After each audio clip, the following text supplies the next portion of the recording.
Nagbabalik po muli ang inyong lingkod at nagbabalita ng mga balitang dapat nating malaman dito sa ating bansa. Ito ang Balitang Pambansa. Ating ngang matutunghayan sa channel na ito kung ano ang nangyayari sa loob ng ating gobyerno at syempre tumutulong na rin sa ating mga mamamayan na malaman ang katotohanan dahil mayroon tayong karapatan na malaman ang tunay na nangyayari sa ating bansa. Ngunit bago natin panoorin ang balita, huwag niyo pong kakalimutan na mag-subscribe sa ating channel at pindutin ang notification bell para lagi kang maging updated sa ating mga bagong videos na ina-upload araw-araw. At sa ating mga solid viewers naman dyan ay maraming salamat naman po sa walang sawang pagsuporta.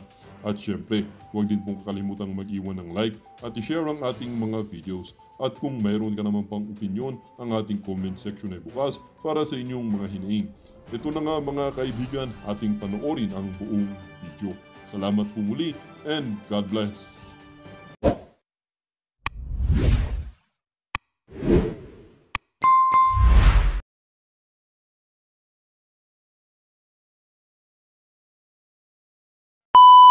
At kapaki-pakinabang ng mga gawain dyan sa Senado ay uubusin po nila ang kanilang oras upang patalsikin ang isang vice-presidente.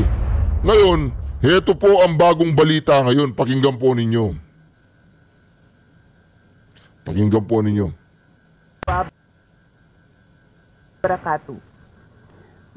Mismong si Vice President Sara Duterte na ang lumapit sa Supreme Court para labanan ang pag-impeach sa kanya ng Kamara at ang kasunod nitong paglilitis ng Senado. O anong masama nun? Namo. Anong masama nun, Don Gonzales? Namo. Anong masama nun? Pumunta siya ng Supreme Court, nagtanong siya, tama ba, mali ba, na-impeach siya, merong bang ground, merong bang basihan. So anong masama dun? Diba? Kayo kung malaya kayong magpahayag at malaya kayong mag-imbestiga dyan sa Senado, ang tanong po, anong masama sa ginawa ni VP Sara Duterte na nagtanong siya sa Supreme Court? Tama ba na ang lahat ng akusasyon sa kanya? Tama ba ang prosesong ginagawa sa kanya? Di po ba mga ka-reaction? Huwag kayong magreklamo pero maririnig po natin mamaya mga tuwadcom ay nagre-reklamo na po mga ka-reaction. Kaya sabi nga ni VP Sara mas masakit pa ang iniwan ng jowa kesa sa ma-impeach ng House of the Representatives. Bakit? Kasi ang pag-i-impeach ng House of the Representatives ay talagang pamumulitika lang po. Wala pong pupuntahan yan. Diba? O pakinggan po natin ito mga ka-reaction. Sa kanyang petition for certiorari and prohibition, hiniling niya sa mga maestrado na maglabas ng temporary restraining order para hindi ituloy ng Senado ang impeachment trial. Hiniling din niya na ipawalang bisa ang ika-4 na reklamong impeachment ng Kamara sa Senado at ideklara ang 1 taong pagbabawal sa pagsampa ng impeachment case sa loob ng 1 taon. Responded sa petisyon sina House Speaker Martin Romualdez, House Secretary General Reginald Velasco at Senate President Francis Escudero. Ang punot dulo ng petisyon ng bise, hiwalay umano ang unang 3 impeachment complaints na inihain sa Kamara at inendorso ng mga kongresista noong December 2024. Para sa pangalawang Pangulo, lumalabas na ang 4th impeachment complaint na pinirmahan ng higit 200 kongresista at isinumite sa Senado noong February 5 ang tumatayong pangalawang impeachment complaint. Sa madaling salita, sinasabi ng pangalawang Pangulo na lalabag ang 4th impeachment complaint sa 1-year bar matapos isantabi ang unang 3 impeachment complaints. Sana mabigyan ng pansin yung aming petisyon. Yan na rin po ang sinabi ni SP Escudero. Nag-file sila ng unang impeachment. Ang sinasabi po ng rules, sinasabi po ng saligang batas, ay immediately na i-refer yan sa House Speaker. Immediately. Ano pong ginawa sa first? Sinantabi. Nagayin po sila ng pangalawa. Isinantabi. Nagayin po sila ng pangatlo. Isinantabi. Yung pang-4, parang bullet train ang nangyari. Ang bilis. Ang bilis ng pang-apat. Tapos yung una, pangalawa, tsaka pangatlo ay in-archive po. In-archive po nila, mantakin nyo yan. Kaya yun po ang kinaiinis ni SP Escudero na kung bakit inupuan nila ng 2 buwan yung impeachment complaint at hindi po inirepair sa House of the Speaker at saka dun sa Justice Committee. Ngayon, nagrereklamo kayo, nagsalita si BP Sara. Walang ganyanan. Hayaan natin, kabilang panig, huwag kayong magreklamo. Mamaya, pakinggan po ninyo ang reklamo nila. Because these are really constitutional issues. Is the House permitted to have that unbridled discretion not to comply with its own set of rules that it had promulgated for impeachment proceedings, just so it could pave the way for some fourth impeachment complaint that we think is constitutionally prescribed. Dagdag pa ni Duterte, grave abuse of discretion ang ginawa ng Kamara. Binanggit din niyang sumusuporta sa kanyang petisyon ang 2 nakaraang desisyon ng Korte Suprema tungkol sa impeachment complaint kay dating Chief Justice Hilario Davide at sa pag-impeach kay Ombudsman Merceditas Gutierrez. Hirit pa ng pangalawang Pangulo, ang stratehiyang nangyari ay para pagbawalan siya habang buhay na tumakbo sa mga susunod na halalan. Pirmado ng mga abogado ni Duterte mula sa Fortune, Narvasa and Salazar Law Office ang petisyon, pati ng kanyang biyanang si Lucas Carpio Jr. at ng kanyang amang si dating Pangulong Rodrigo Duterte, nakakakuha pa lang ng kanyang mandatory continuing legal education certificate of exemption nitong buwan.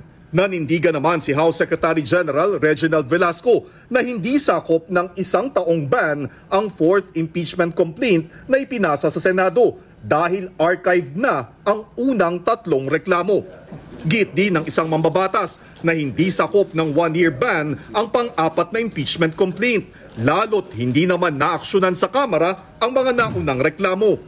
According to the Constitution, we follow the rules and tama po yun na forward na po sa Senate yun.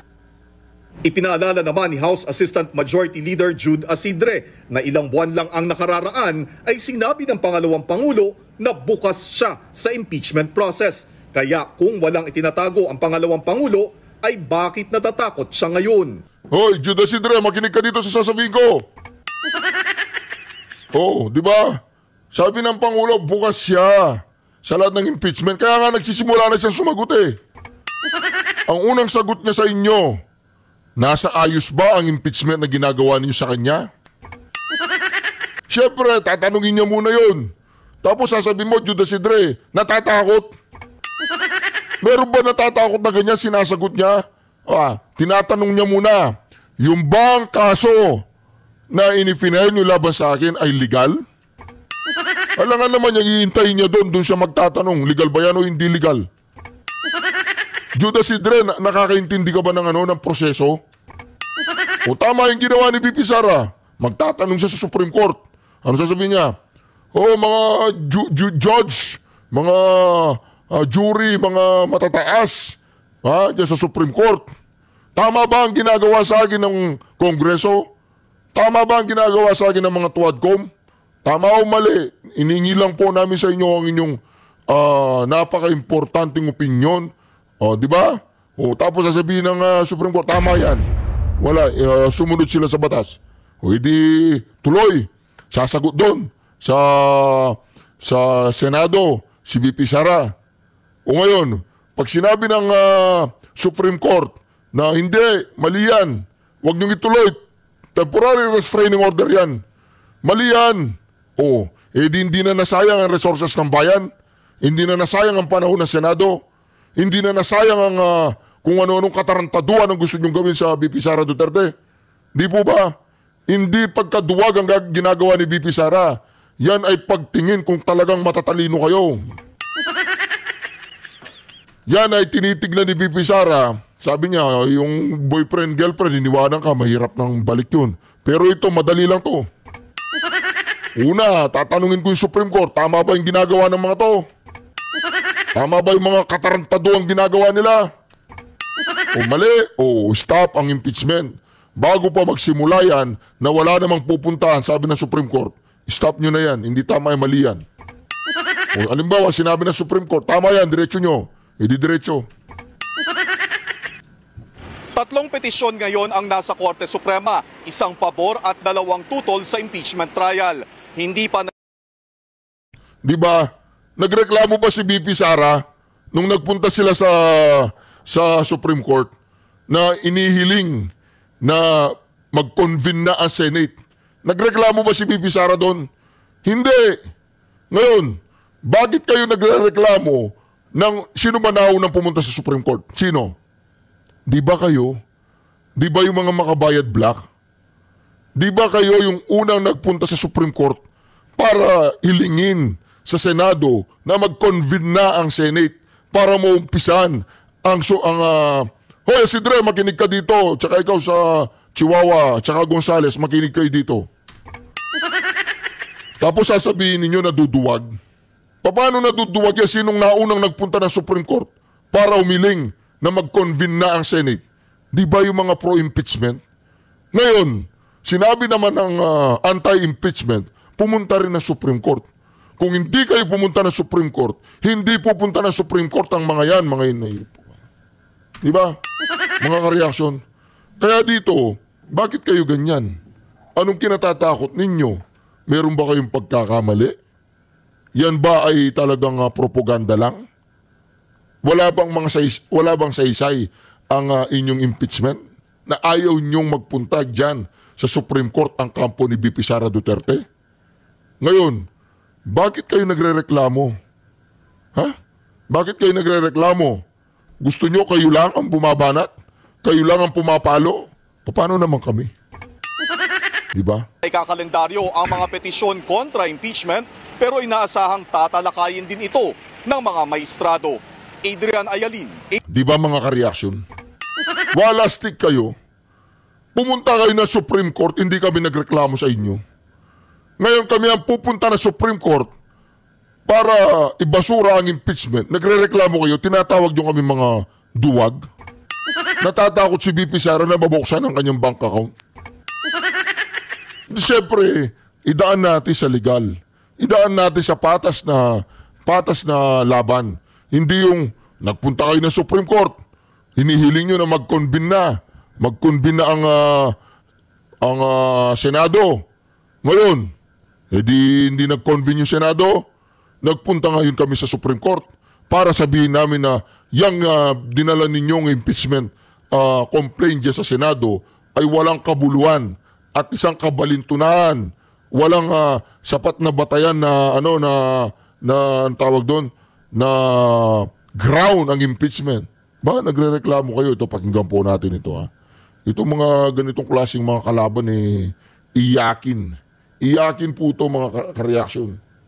Tante Congressman, good morning po sa inyo, sir. Good morning, Kong. Hi, good morning Doris and Alvin at mabuhay po kayo. Buhay din po kayo, Congressman Joel. Mahingi po ng reaksyon. Finally, nag-file na po na ang kampo ni Vice President Sara sa Korte Suprema questioning the impeachment process and even wanted to nullify. Wala daw yan, may technicality dyan. Walang bali. Walang bali yan. Oo. Alam po ninyo, nagtataka nga ako kung bakit sila nag-file ng petition for certiorari and prohibition sa Korte Suprema, samantalang sinasabi nila na handang-handa naman sila na harapin ito. Yan, kasama sa pagharap yan, Chihuahua. Kasama sa pagharap yan. Bumanat sa Supreme Court yung pro-impeachment Tapos kami ang babanat ng yung anti-impeachment. Ibig sabihin, kaduwagan yun. Tawagin mo nga si Yorme. Tawag si Yorme. Hello, Yorme. Walang nga itong Chihuahua. Di ba talo na to 100%? Oh. Di ba? Ngayon, hindi, sorry. Explain ko muna. Oo, yung impeachment. Nagreklamo yung mga makabayan black o yung mga pro-impeachment, nagreklamo sila na dapat daw mag-convene na sa Senate.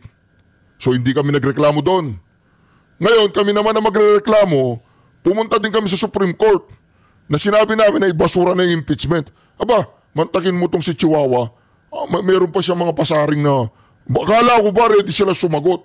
Ganito talaga to, tahol ng tahol. Okay. Okay, sorry, Yorme. Love you, Yorme, okay. Okay, panalo ka na dyan, okay ba eh? Ano po to? Wala yan. Anyway, mga reaction, di ba? Bakit pag kayo ang nagpunta sa Supreme Court at umihiling na mag-convene na ang Senate, tahimik lang kami. Sige, gawin nyo lahat ng gusto nyo. Pero nung kami ang pumunta sa Supreme Court, naduduwag na si Bibi Sara, ganon. Wala stick ka, Chihuahua. O, di ba? Ng petition for certiorari and prohibition sa Korte Suprema, samantalang sinasabi nila na handang-handa naman sila na harapin itong impeachment trial. At kung hindi ako magkakamali, ito'y kinumpara pa ng ating Vice Presidente sa magjowa ba? Parang ganon, kung hindi po ako...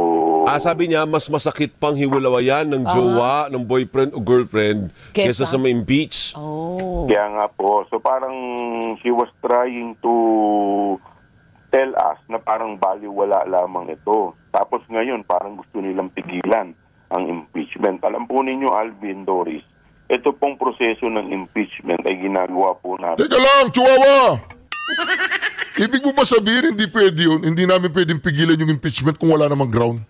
Bakit natatakot kayong pinipigilan namin ng impeachment? Di gawin ninyo yung matuloy ang impeachment. Walang ganyanan. Walang basagan ng trip. Di ba trip ninyo mag-impeach? O ang trip namin, katarantaduhan yan, stop! Sayang ang panahon ng Senado, sayang ang resources ng bayan, mga... Di ba mga ka-reaction? Bakit nagre-reklamo kayo? Nagreklamo ba kami nung nadidelay yung impeachment tapos nagrarally, impeach? Kami naman, stop impeach, no impeach. Sayang ang panahon, sayang ang pera. Nagreklamo ba kami? Ngayon, sinong naunang nagpunta ng Supreme Court, di ba kayo? Di ba yung pro-impeachment na nagpunta ng Supreme Court na inihiling na sabihan ng Supreme Court ang Senate na mag-convene na mag-impeachment na ayaw ng Senado? Bakit ayaw ng Senado? Di ba? Bakit ayaw ng Senado? Di ba mga kareaksyon? Bakit ayaw ng Senado ang impeachment na yan? Alam nila, wala naman eh. Ba't nagre-reklamo ka, Chihuahua? Ako po naniniwala, ito na rin po yung pagkakataon para maipaliwanag niya yung mga akusasyon labang sa kanya. This is the proper forum. Pinaliwanag na niya, di ba? Pumunta na siya dyan, di niyo siya tinanong. Ano pa ba mas proper forum doon? Di ba? Alam po ninyo, meron ako nasagap na balita. Lahat daw po ng nangyayaring yan, hindi ko po alam kung totoo o hindi ha. Kagagawan daw ng Amerika, US. Ito'y ito'y isang nabasa kong FOS na pinoponduan daw ng US ang impeachment ni BP Sara. Di umano, allegedly. Nabasa ko lang. Ngayon, kung totoo yun, putangin na ninyong lahat na gusto ninyong magpa-impeach kay BP Sara, mga animal kayo, na gusto ninyong matanggal si BP Sara sa utos ng mga ibang lahi, sa utos ng ibang bansa, mga putangin na nyo, wala kayong pagmamahal sa sariling bayan. Di ba mga sorry naman barbers, nagmura ako ha. Hindi ko sinabing putangin na ka. Wala akong minura, nagmura lang ako sa nangyayari. Di ba mga ka-reaction? Mantakin mo yan. Mantakin nyo yan sa ginagawa nyo yan. Kung totoo man na kayo ay ginagawa sunod-sunuran ng US o ng ibang bansa para pabagsakin si BP Sara Duterte, mga putanginan yung lahat. Pero kung hindi, hindi kayo putangina. So ngayon, kung hindi po niya ito paliliwanag ng maayos, hanggang ngayon at sa isip ng ating mga kababayan, ang questionable pangalan na Mary Grace Piatos ay patuloy na magiging... Oy, gago ka ba? Chihuahua, tanong ko lang, gago ka ba? Tinatanong lang kita. Ngayon kung gago ka, wala akong magagawa doon. Kasi, ano yun eh? Diba? Confidential nga. Confidential. Sinasabi na ng mga eksperto, mismong si Pampilo Lacson, mismong maraming mga opisyalis ng bayan, na yun ay confidentiality. Hindi pwedeng sabihin ng tunay na pangalan ng mga ginamit doon sa confidential fund. Tanong ko lang sa'yo, Chihuahua, tatanungin lang kita, gago ka ba? Putang ina ka ba? Tanong lang yan, tanong lang. Kasi kung gago ka, naintindihan ko yan. Inquestionable. Kaya sa tingin ko, bakit nila kailangan gawin to kung hindi sila natatakot sa merito ng impeachment complaint? Meron naman palang merit ang impeachment complaint. Bakit kayo natatakot na pumunta si BP Sara? Bakit kayo sasabi, okay lang pumunta kayo ng Supreme Court, okay lang yan. Karapatan nyo yan na pumunta ng Supreme Court at tumiling ng opinion sa Supreme Court kung tama o mali ang ginawa namin. Dapat ganun ang sinasabi nyo. Hindi yung tinatawag nyo na duwag ang isang tao dahil lamang nag-raise siya ng kanyang question ng legality and validity ng ginagawa ninyong katarantaduan sa kanya. Mali ba yun? Mali ba yun? Ang tanong ko sa'yo, Congressman Chow Chow, mali ba ang ginawa ni BP Sara pagpunta ng Supreme Court? Yun ang tanong ko sa'yo, Congressman Chow Chow. Mali ba? Bakit kayo natatakot pumunta pa lang siya na? Wala, stick kayo. Pumunta pa lang na Supreme Court. Natatakot na kayo. Paano pag nandiyan pa sa Senado yan? Tapos umaasa ka, mananalo ka. Tama, opo. Pero ang kini-question ata nila, parang may ini-insert sila na issue na dahil nagkaroon na ng unang impeachment complaint noon pang December 2024, o di therefore dapat ban na or tumawid na kasi ng 2025 yung naisampa ninyo sa Senado, covered na raw ng 1-year ban. Parang ganun na sinasabi nila. Kaya moot ano yun, hindi daw yun valid. Alam po ninyo, mali po yung kanilang interpretation. Kasi maliwanag po doon po sa aming rules. Nakalagay po dyan, no impeachment proceeding shall be initiated. Tandaan po ninyo yung word initiated against the same official more than once within a period of 1 year. Pag hindi pa umabot sa 1 year, pasok pa. Hindi, yung keyword is initiated. Yan. Okay, go. Makikita rin po natin dun sa nasabing rule, ano ba itong initiated? Sabi po dito, impeachment shall be initiated by the filing and subsequent referral to the Committee on Justice. Ang nangyari ay filing pa lang. Hindi pa naman po nare-refer yung tatlo sa Committee on Justice, so hindi pa po natin masasabi na nagkaroon na po ng initiation. Hello. So, ibig sabihin nun, tama ang ginawa ninyo. Sinasabi rin na sa haligang batas, sinasabi rin na sa haligang batas, kapag may nag-file ng impeachment, sinasabi ay immediately, dali nyong ibibigay sa justice, anong tawag doon? Doon sa tinatawag nating committee. Tapos dali nyong ibigay sa speaker, immediately. Ginawa ba ninyo yun doon sa unang impeachment complaint? Ginawa ba ninyo yun doon sa pangalawang impeachment complaint? Ginawa ba ninyo yun doon sa pangatlong impeachment complaint? Ibig sabihin, mga ka-reaction, meron pong pagkakamali dito itong mga to. Bakit kayo natatakot? Bakit kayo natatakot sa Supreme Court kung wala kayong mga kataruntaduang ginawa? Bakit kayo natatakot sa Supreme Court at nagpunta na Supreme Court si BP Sara Duterte kung kayo ay kumbinsido o kumpiyansa na malinis ang ginawa niyong trabaho? So paano po nila sasabihin na nagkaroon na paano po mag-a-apply yung 1-year ban? Kaya hindi ko po rin po ito maintindihan kung paano po nila ito pinilit itong argumento nila. Opo. Ibig sabihin, hindi na consummate, hindi na kumpleto yung proseso na filing end. Ano yung term na ginamit mo? Filing end. subsequent referral. Yung subsequent To the referral Committee on Justice. hindi nagawa ng Oo. Secretary General, kaya which means hindi kumpleto yung proseso. Tama. Po. Ayun. Kaya wala pa po yung sinasabing initiated. Hindi pa po kumpleto yung word na sinasabi nating initiated. Paano nga yung katanungan na sinasabi ng saligang batas na kapag merong impeachment complaint na nakarating sa desk ng Secretary General, ay dali-dali, immediately na kailangang i-refer sa Justice Committee at ibigay sa House Speaker. At doon didesisyonan kung tama o mali ang kanilang ginawang impeachment, article of impeachment. O di ba? Hindi nyo sinunod yun. Yung una, nagpabanjing-banjing kayo. Yung pangalawa, nagpabanjing-banjing na naman kayo. Yung pangatlo, nagpabanjing-banjing na naman kayo. Ngayon, nagrereklamo kayo na kung bakit nagtatanong si BP Sara kung bakit ganyan ang ginawa ninyo doon sa 3 impeachment complaint. Naintindihan mo? Okay. Opo. Sa palagay niyo po ba ay itong ginawang aksyon ng kampo ni VP Sara ay matatawag natin o makikilala natin bilang parang delaying tactics para buying time ang kampo niya? Well, sa kanila kung makakalusot. Diba? Opo. Pati isa lang ang maliwanag dito.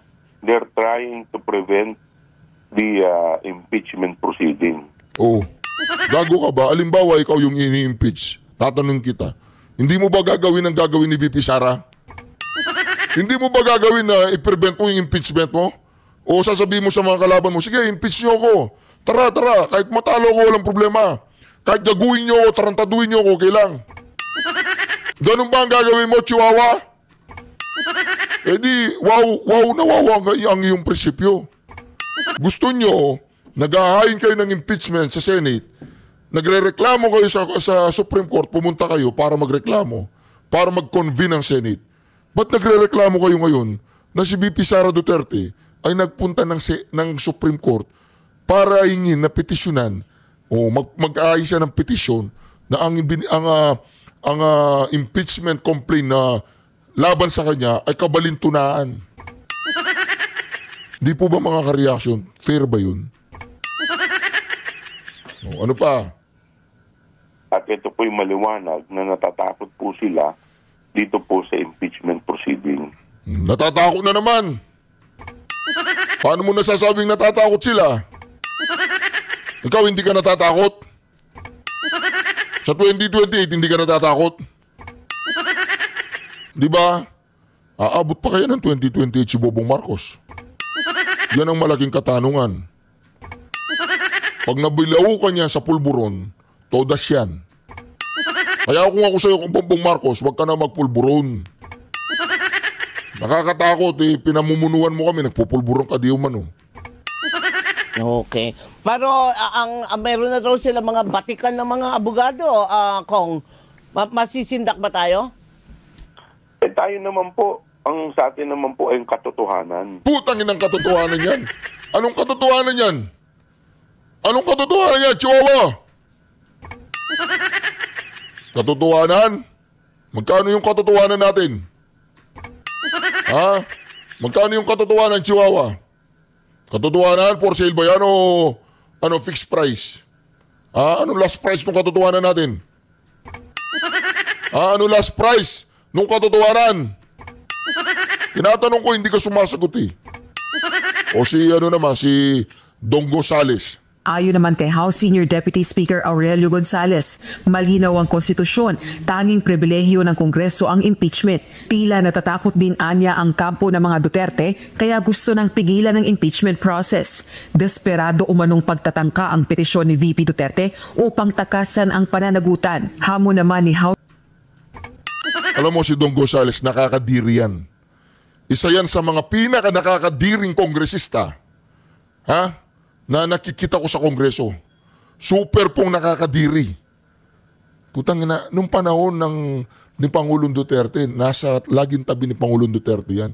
Dong Gonzales, nasisikmura mo bang ginagawa mong yan? Sasabihin mo pagmamahal ba sa bayan ang ginagawa mo? Nasisikmura mo ba? Dong Gonzales ang ginagawa mo sa Pangulong Duterte saka sa kanyang anak? Ha? Nagpupulburong ka na rin ba? Tanong lang. Nagpupulburong ka na rin. Ayos ka, Dong Gonzales. Ha? Gago ka ba? Nakakadiri po si Dong Gonzales. Sobrang kadiri. Ha? Balita ko nga yung mga kadistrito niya, kung saan man yan kongresista, diring-diri daw po sa kanya. Napakayaman di umano niyan. Napakarami niyang mga lupain. Ha? Napakayaman daw po. Sobrang yaman ng Dong Gonzales na yan. Balita ko nga, yung anak niya yata ang tumatakbong kongresista ngayon. Yung babae. Ang kalaban niya, yung anak ni Tumang, yung pinakulong nila noon. Si Tumang, yung mayor ng Mexico, Pampanga yata yun. Oo. Ngayon, para yatang sila yung nagtutunggali, yung dalawang anak nila. Ngayon, diring-diri daw po ang mga tao dyan sa kanyang lugar na kung saan talagang marinig lang yung pangalan ni Dong Gonzales ay nakakadiri daw. Dahil nga, nung panahon ng Pangulong Duterte, kaalyado talaga ng Pangulong Duterte yan. Ngayon, iniwan po niya ang Pangulong Duterte. Magkano ba, Dong Gonzales? Madadalo mo ba sa hukay yan? Kaya mong ipagkanulo ang isang Rodrigo Roa Duterte? Kaya mong ipagpalit ang isang Rodrigo Roa Duterte sa isang Romualdez at sa isang Marcos? Tanong lang yan, Dong Gonzales. Kaya mong ipagpalit ang isang Rodrigo Roa Duterte, ang isang Sara Duterte, sa isang Bobong Marcos, tsaka isang Martin Luther King? Kaya mong ipagkanulo. Kaya nga mga kareaksyon, nakakadiri po si Dong Gonzales. Hindi ko alam ano pang natitira kay Dong Gonzales. Siguro pera na lang. Hindi, totoo po, nakakadiri talaga ang taong yan. Sa kanyang prinsipyo, sa kanyang dignidad, sa kanyang integridad. Di ba sinira niya ang kanyang pangalan? Sinira niya ang kanyang pangalan. Akala niya siguro, pinaniniwalaan siya ng mga tao. Akala siguro niya talaga sumisikat siya. Sumisikat ka nga, tama. Ano naman sinasabi ng panot na to? Oh, panot, magsalita ka na. Napanot ka na, no? Deputy Speaker, Quezon 2nd District Representative J.J. Suarez. Kung naniniwala si VP Duterte na inosente siya, harapin niya ang reklamo laban sa kanya. Gago ka ba, J.J. Suarez? Hindi nga sa naniniwala, hindi nga sa guilty eh. Kaya dyan pa lang sa Supreme Court kailangan nang itigil yan. Yung kabalinto na ang gusto nyo gawin sa kanya. Di ba mga kareaksyon? Paano yan?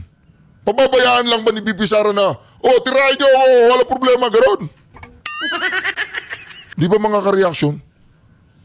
Mali yan, hindi tama yan.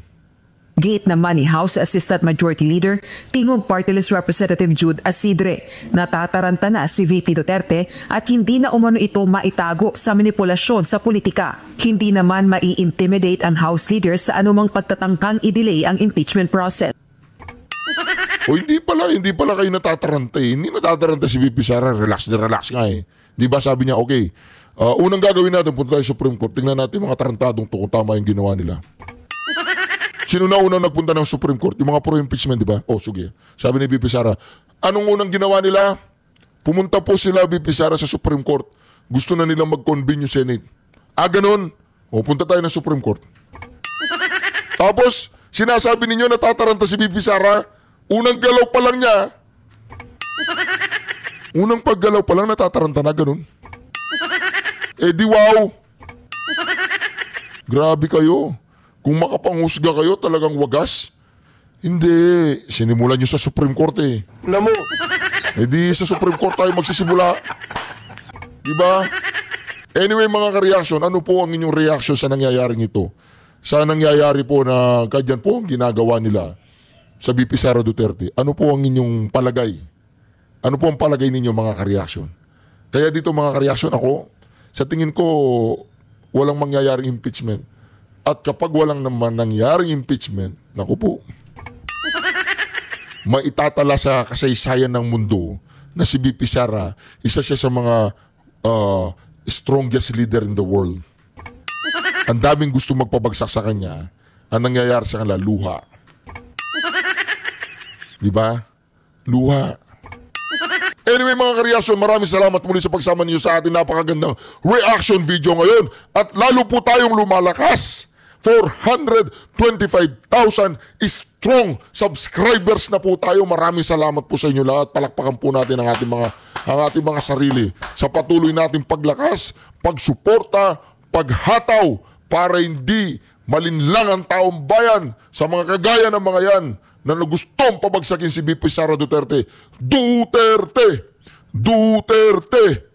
Duterte! Tinuliksari ng Makabayan Bloc lawmakers